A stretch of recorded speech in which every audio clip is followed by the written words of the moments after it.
Reporter again, Marc Z from Marc Z Legal Staffing, Longfellow Staffing. Hi, Marc. Jeff, good to see you this evening, and good to be here and talk about apropos subjects.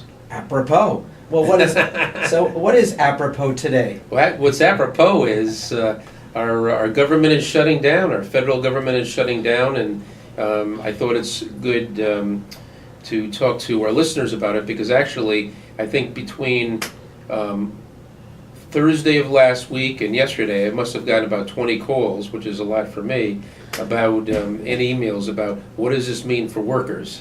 So when thinking about a subject that's pertinent to our employers and employees, I thought this is right on the mark. You know, I watched the Today Show, and I liked the woman outside the studio this morning when they said, "So what do you think about the shutdown?" She goes, "Well, if they decided not to pay the government officials, this wouldn't happen. But they're essential services, so they get paid no matter what happens."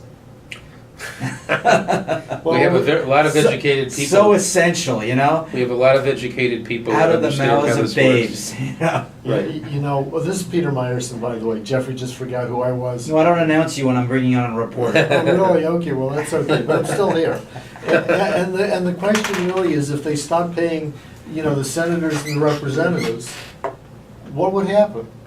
I mean, what would, if this were a real business, what would you do? You'd fire them all. I mean, it's unbelievable to me. The one thing that they decided, which was very smart, took about real essential workers, they passed a special bill to make sure all the military was paid. So that way there's no political fallout.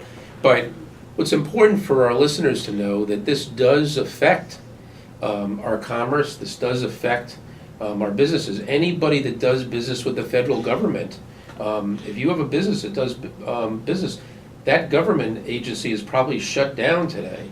Only essential workers are going to be on site or performing duties.